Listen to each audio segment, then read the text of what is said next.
Hey, hello, everyone. Welcome to the Me Financial Podcast. I am Michelle Moses, your host. I am a certified financial planner, a realtor, a former e-commerce store owner, and I own my own RIA, which is a registered investment advisor. I'm a financial advisor. And it's just going to be me today. I'm not going to have any guests. And today we're going to talk about really identifying what you're excited about and going towards it. And it sounds so much more simple than what I'm going to talk about. Because I was just thinking a lot about how my business became what it is today and the things that I did to get here and the things that I'm most proud of. Because for some reason, last week, I started to write down all of these ways that I was networking to get my business off the ground. And I was actually kind of impressed. I was like, oh my God, I totally forgot about this and I totally forgot about that. And it got me to thinking about really overcoming some of these roadblocks that I had. So I think this episode is a lot for people that may want to have their own business, or they want to have their own nonprofit, or maybe even an Airbnb in the backyard, but you're wanting to create something. You're wanting to add something into your life. And that's where I think that, not only do I know about all the money stuff just from being an advisor to people, but there's so much more. I think of finance as being like your lifestyle. What I have basically what's fell in my lap and I've kind of orchestrated, I guess, is having the flexibility that I want with my time. And, there's been some instances where I've made some decisions with my business and I've turned around and I'm like, oh, I just created a job for myself, working Monday through Friday. This is not what I want. What I wanted to set when I set out was I wanted flexibility. I wanted to be able to make money, right? But I wanted the flexibility to be with my kids. And I didn't even have kids and I wasn't even married or dating anyone, but I knew I wanted to get married and have kids. And so I knew that was what I want with my life. Let's not forget, I just hate anybody telling me what to do with my time. I hated school. I hated being in meetings. If I have to sit through a PowerPoint, I walk outside and I'm like, oh my God, I'm done, and it's I just have to get in my car and be alone or something. So anyway, I have a very high or low tolerance and a high need to have control over my time and my schedule and what I'm going to be doing. But it hasn't, come easily. Sometimes I've had to force myself to pick up the phone. I've had to force myself to, get some financing when I, was unsure about it. Because I'm very, very worried with what I do. I am so scared about making a wrong financial decision. It really terrifies me because I don't want to be bankrupt and then go, oh my God, you can't come to me anymore. So I have a real high fear of that. And so it's kind of kept me from doing some things. But I'm most proud of when I find ways to get through that. Right. And it didn't financially ruin me or emotionally ruin me or, any of those things, whatever it is for you. So I wasn't sure what kind of title to put on this, but I really do think it's for the people that just want to create something else in their life. And how do you identify what you're excited about, but then it's not dismissing that. And that's what I think that we do is it's so easy. Okay, there's all these coaches, write down what you want, and then let's come up with a way to get there. Okay, if that worked, then we would all be doing it. It doesn't work because we don't know the how. And I think any kind of personal development or spiritual thing you go to or coaching program, masterminds, they always are okay, what are the things that you want? And then what are the steps that you're going to take to get there? And I feel like that has never worked for me, ever.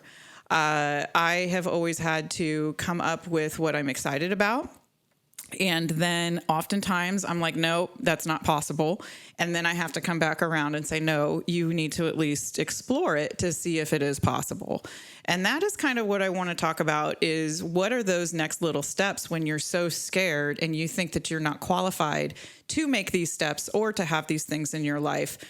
Because you could want an Airbnb and just be like, there is no way I could manage these people, because you might want an Airbnb and it might turn into a long-term rental in your backyard that is way easier than what you thought. You may think that you want to have a business, but then once you actually do it, you're like, wow, that's a lot. No, I really like working at a company. What I want is flexibility of time. And I want to encourage people that you've really got to try things. You've got to pick up the phone. You got to just like try a few. So I'm just going to have some examples here of things that I was excited about and thought that I could not attain. And the first big one, honestly, that I didn't even think of was flipping a house and getting into real estate. I love real estate. I love redoing houses. But for my whole life, I really was just like, no, that's for other people. No, that's not for me to do. I don't have the money to do that, for a really long time. And what made it happen for me is that I had a friend call. We moved to Kansas City for a few years, and he called and was like, hey, I really want to flip a house there. I think it's the next Austin, Texas, and I was like, I am all about this. I have wanted to do this forever. And it ended up that he wasn't able to do it because he was going to help. And, it made it better to think that we were going to do it together, financially. And again, I'm very scared about making a big financial decision where I'm going to totally lose my shirt. And that would be one of those, right? What would happen if I fell on my face and I looked like a fool and lost all of the money?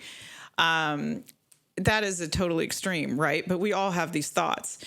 And I started to look for houses, and lo and behold, he backs out, and I find financing. I found a house. I looked at 3 houses and found a house. So I just started looking. I just started saying, what are the possibilities? It is exactly like moving right now. I have no idea what the possibilities are, but I'm still looking at houses. Do I like this neighborhood? Maybe I like this house. Maybe I don't.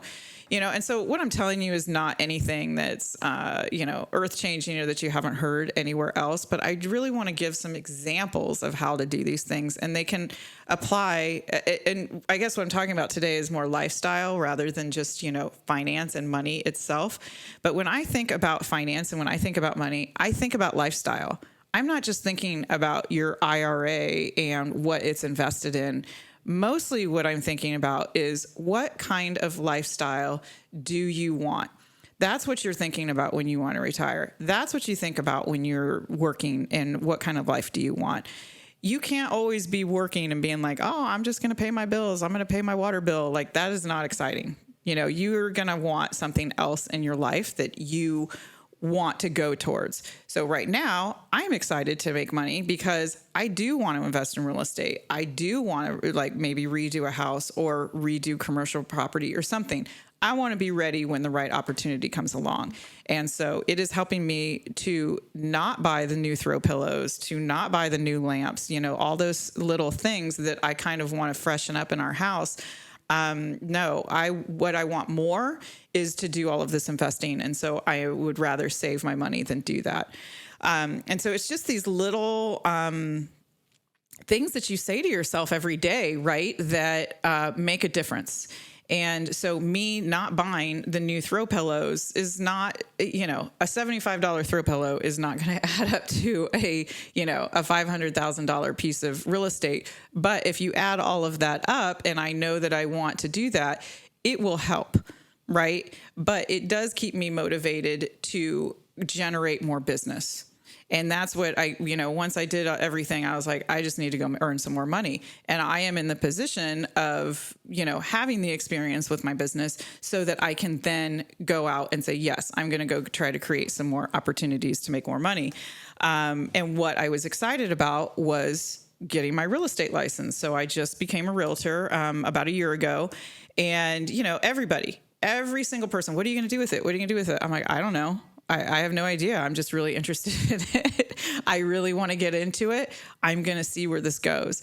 And I have that flexibility because I have a steady income. And so I do realize that. And so if you're listening to this and you're like, well, that's great, but I can't even, pay my bills, or that's, you need to get this message wherever you're at. Okay. So if you are just paying your bills, or barely paying your bills, and you are getting this message, then you can do the essence of something. What if you're barely paying your bills, but you really wanted to get into something else, and you could work for somebody else, because that's what I did when I first started my business. So when I started my business, and I just wrote this down last week, I had totally forgotten about all this. I was waiting tables, and I was like an assistant in another financial advisor's office. And I met him at a meeting, and we started to talk, and he was pretty close to my house. And I asked him if he needed an assistant so that I could learn how to do the paperwork. I made $10 an hour, and it was like 3 days a week, from like noon to 4 or something.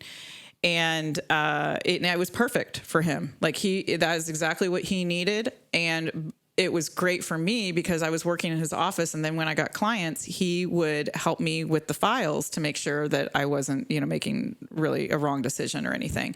And it's kind of how I learned about the business. And so I was just really putting myself out there to ask these questions, and it was like a godsend for him. There have been other times where I've asked people to be on this show, and they'll say, oh my gosh, just last week I was telling my husband that I wanted to be on a podcast, and then here you are. Because a lot of times by you stepping out and taking that chance, you're making somebody else's dream come true, is what I've learned over all of these years. Even though I sometimes don't want to make the phone calls. Like yesterday, I just made a phone call to a client, and then we started talking about real estate investing, and it was an amazing conversation. And I never knew that we would even be talking about that. So anyway, back to my house flipping story of I had just always lived in such denial that was for somebody else to do, and the fact that I could do it. And so, doing this podcast is something that's very scary for me. I love it. I could sit here and talk to you all day. But coming up with topics that I think that you're going to be interested in and that I am genuinely passionate about, it's kind of tough. But I have to take, stepping out and trying some things, right? Because you just don't know. It's like, I just need to put some stuff out there, because last year I said, okay, I really want to invest in more real estate. So I got my real estate license and I started this podcast. I have no idea how I'm going to make money from these things. No clue. And I just started them, and I'm like, okay, if I just throw some stuff against the wall, I'm doing what I enjoy and what I'm interested in, it's going to turn out. And that is exactly how I started my business. I'm good at math. I thought, I can read all of these statements. It's very easy for me. I see how confused people get by all of this. Why don't I help them with it? And so that's how I got started in my business and why I'm doing what I'm doing. And so I think that if you want to have a side hustle, if you want to have just a bigger business, you do have to take those chances. And my one thing about it, and that I don't often say to people, even when they are talking to me about starting stuff, is don't go into debt over it. I have definitely learned that. Like, you can start. So like when I had my e-commerce store, I would just test things with marketing, and I would literally put in like $150, and I'd just be like, okay, let's see how this goes. And you would know whether it was going to work or not with $150. You do not need to spend, like, I would be talking to people and they'd be like, okay, this is $1,000 a month. Okay, this is, and they'd want me to sign these contracts. And so I would just keep talking to people until I found like the person that was, working on their own, and they had, 2 years of experience instead of 10, because that was more my level, right, where I was for that e-commerce store. And so I think that's what's important, is that we have these dreams of like, okay, I'm going to have this business and we're going to do this and it's going to look exactly like this. Okay, so I need to call so-and-so, because when I first started my business, it was, I'm going to have an assistant, and then I'm just going to meet with 3 people a day, and then they're going to do the paperwork. And that is like not at all how it is. Like, not at all. And they all teach you that. Like, you just want to be and have all these clients coming to you every day, and then you want to have an assistant doing the paperwork, and you're just like talking to them, and that is the best use of your time. Absolutely. As an advisor, that is the best use of my time, but that is just not realistic for how it works with all of the paperwork and with the way people make decisions, honestly. I mean, there are people that I've been working with for a year, and we're just now making decisions. Like, sometimes financial decisions just take a while, whatever it is for whatever you're working in, like sometimes stuff just needs to percolate. And it's just like this linear thinking that we have of, I'm going to start a business and this is the road that I need. You don't know the how. Like, I can tell you right now, none of you know the how. There was a guy that I met at the gym a couple weeks ago, and I found out that he owns a couple of restaurants here in town that are hugely popular, like very popular, thousands of Yelp reviews, all of that. And I was like, wow, you are impressive. Like, congratulations. You started all that. That is just, and I'm going on and on about like how people come in for conferences, and that is like the restaurant that they go to. Your food is great. And he's like, wow, well, thank you. I really don't know how it turned out this way. He's like, I just put some stuff together and then here I am. And I was so refreshed to hear that answer, you guys. So refreshed, because like that's how I feel 90% of the time. Like, people look at me, I have people call me and they're like, you've made it, you're not la la la. I'm like, really? I'm like, because there's so many days I wake up and I'm like, I have no idea what I'm doing. Where am I going? And it's more about where you're going. That is the hard part for me, is I don't know where I'm going. And you just got to keep, putting one foot in front of the other. And when I don't know where I'm going, that's what I come back to. What am I excited about? What am I excited about? Same thing that I teach people about, like, their money and their portfolio. What are you excited about? Are you excited about hotels? Are you excited about real estate? Are you excited about the stock market? Are you excited about this annuity? What are you excited about? Are you excited about to not worry about your money? Those are the kinds of things that I go back to for helping to make decisions. Whatever you are excited about, with the caveat that you're not going to go into debt about that thing that you're excited about, and cause yourself, some huge harm down the way, because you might think that you know what you're excited about. Okay. And like, I want to be a social media influencer, so I need to do this, this, and this. You don't always know what the road is going to look like. So I'm going to give some examples of things that have happened in my business about doing this exact same thing, and just see if it resonates. And so that's all I want from this. And so I know this is kind of I was really hesitant to do this episode, just because it's so like etheric and, just personal development-ish, because you really do, like, if you're going to work for yourself, I mean, your business is an extension of who you are. And you really do have to sit down and journal and meditate and, because there's sometimes, like just yesterday, I was really tired in the afternoon and I was like, okay, I'm going to do this one phone call. I'm like, no, go lay down and then do the phone call. Figure out what you really want to do today, because if I'm not in the right space of mind to have these phone calls, then nothing's going to come of it. People can tell I'm tired. I'm not saying I don't make any phone calls tired. It's just that I try to be engaged. I try to be, taking notes, all of that, if I'm making these phone calls. And that is the one that I had where I was talking to somebody about doing real estate investing. And it turned out to be an amazing phone call. But I think it was only amazing because I laid down. If I was tired, I would have just said, okay, this is what I'm calling you about. Okay, talk to you later. And we wouldn't have expanded to see, where other things are going. But this is me. I have gotten most of my business from referrals. That is where all of my best clients come from, is referrals. It isn't from doing the TV and the radio, or any marketing. And so I know that that's my way. I like to talk to people, calling people, getting out and about. That is my way. Something that I was super excited about, never thought in a million years I could get into. I just thought it just was out of the realm of possibility. And I think a lot of us do that. Like, oh, that's just for people with money. Oh, that's just for people, that have experience with, whatever, engineering or science or something like that. And I am telling you that you can figure it out. You can always figure it out. You can always partner with somebody. There's always people wanting to help when you call for help. So there are a few other instances. When I started my business, for instance, I moved from Ohio. My boss told me, oh, you'll be back. And I was like, yeah, no, I'm moving to Arizona.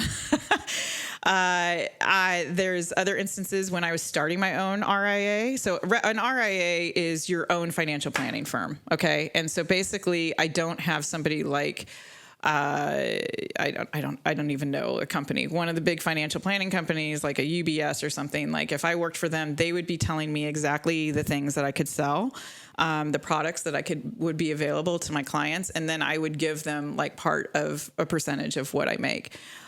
When I started my company 18 years ago, one, I was a woman.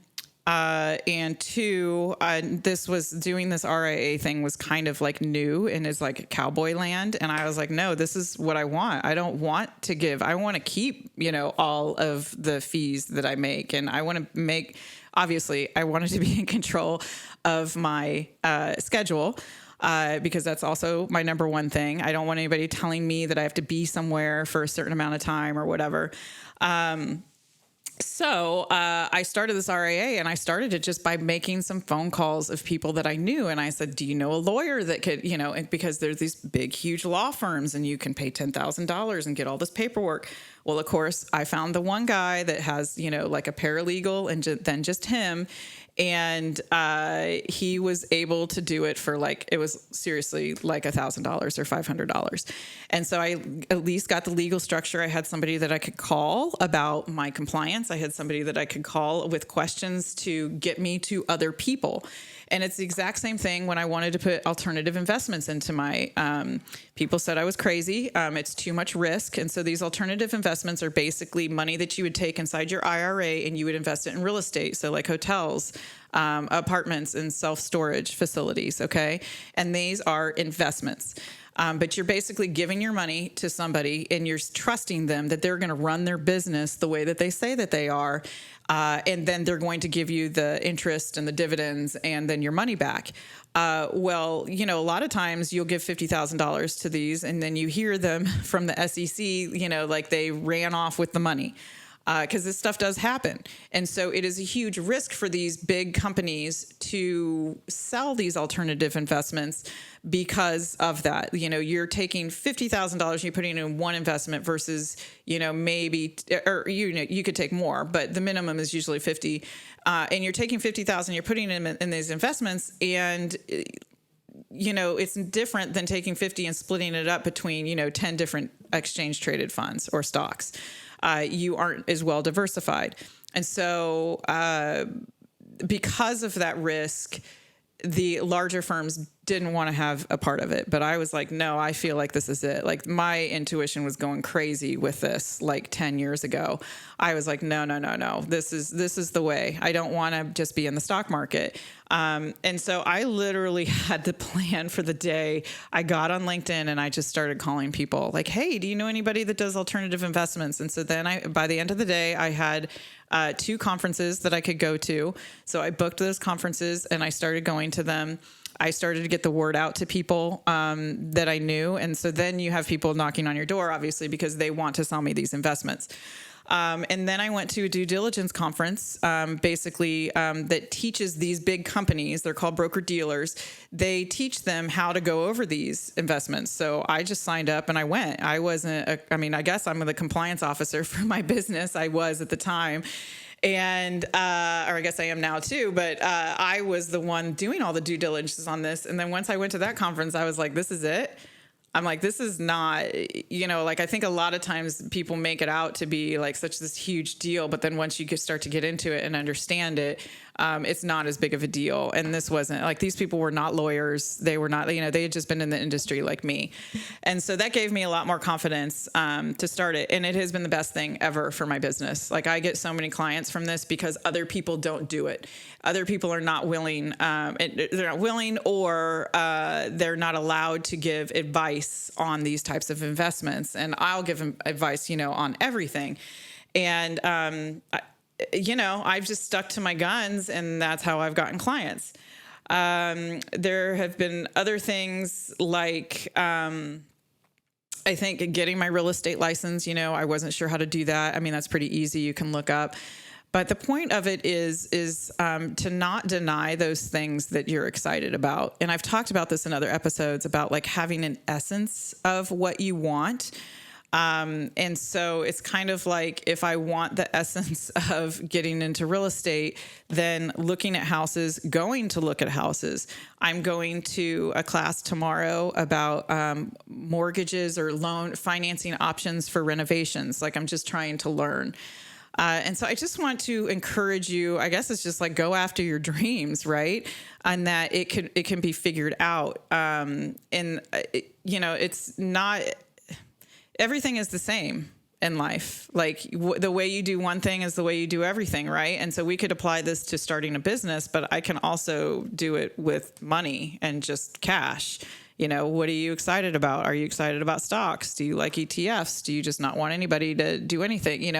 I some people, they come to me and they want me to just do everything, and then I kind of throw it back on them like this is, and I shouldn't say throw it back on them, but I get them engaged in their own finances they're just like fed up, and they're just like, whatever, I just don't want to deal with this anymore. And that isn't the way to make more money. You've got to be engaged with your money, but it's getting them excited about whatever they're excited about. Are you excited about maybe paying for your kid to go to college? Like there's always something that you're excited about having the freedom that you want to do. And so sitting down and really meditating on it, but then also not living in denial about the stuff that you're excited about. I think it's like the best way to live life. So I hope all of this made sense. I felt like this was, again, like a very etheric kind of podcast, especially for an advisor. But I just think that, there's financial advisors are a dime a dozen, but the lifestyle that I have isn't a dime a dozen. I'm really proud of the lifestyle that I have, the time that I have with my kids.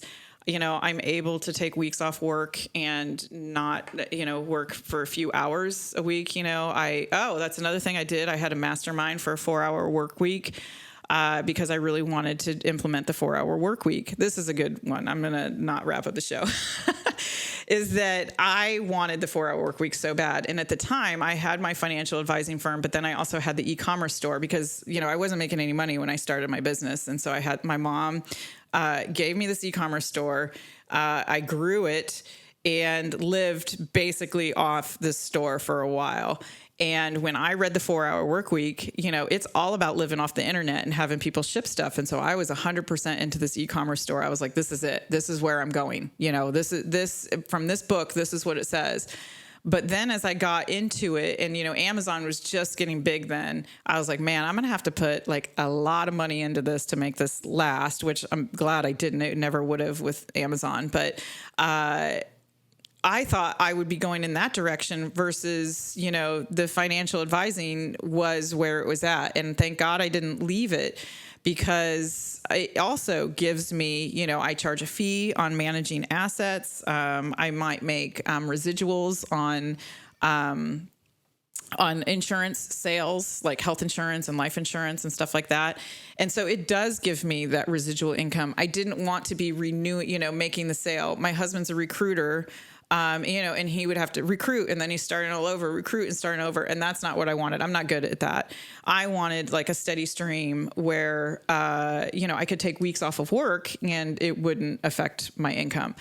So I don't know. I mean, I could say I created it and I worked really hard for it, but honestly, I feel like it fell in my lap. I feel like I set the intention and then I was walking blind all over Tarnation and it like fell in my lap. And to me, that is how things happen. Like now, the more that I work out and take care of myself and like cook, the more clients I get. I don't understand it. It's just, it truly is because I feel so guilty. Like I can't go work out at 8:30 in the morning. Like I have to be working. But the more that I do, the more people I meet, I guess the happier I am, the more I want to work and it works out. Right. And so the path just isn't, I just laugh. I don't know. Like if you have a path, has anybody had a path that has just like turned out? I would love to know in the comments or, in a review or something, because to me, I say what I want. And then it's like I have to do the opposite of what I think I need to do in order to get to where I want to go. And that's just the thing is we don't know the how, but it's just taking those steps of making the phone call and taking the classes and doing the research just to see if it's a possibility. And then it might, dead end or something. But anyway, That's it. That's all I got for you. I hope this was informative in some way, shape, or form. I love talking to all of you guys. So please tell your friends, leave a review, subscribe. I would love to hear from you if you've got any questions about different financial topics. I would love to help you out with them with details, and we don't have to use your name. So just let me know. Thank you so much for listening. I appreciate it, guys.